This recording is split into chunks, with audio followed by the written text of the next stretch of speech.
Guys, to have some statistical analysis in Microsoft Excel, you have to have data analysis option in your Microsoft Excel window. Here is my Microsoft Excel window, and the data analysis option is available in the data tab. If you click on data tab, data analysis will appear here on the right and upper side of the window.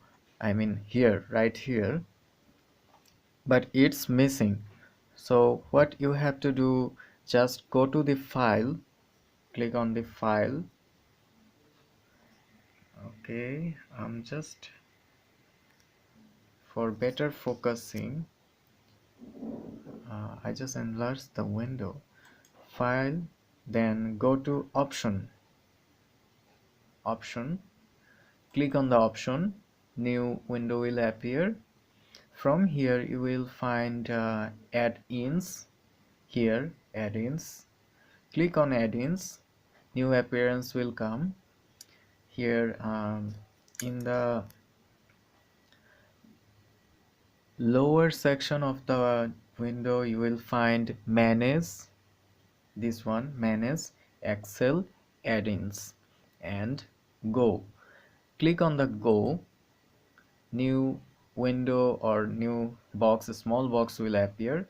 Here you will find there are 5 options to have the regression, descriptive statistics, or correlation.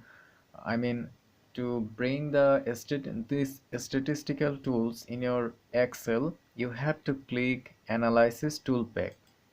When you click Analysis Tool Pack, data analysis option will be activated in your Microsoft Excel window. Just now click on OK, and here the data analysis option, here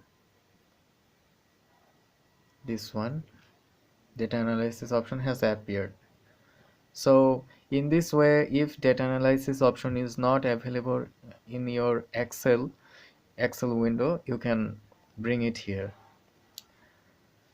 This is the ending of the video, and in the next video we will learn how to have a descriptive analysis in Microsoft Excel. Till then, stay happy, stay in a safe mode. Thank you.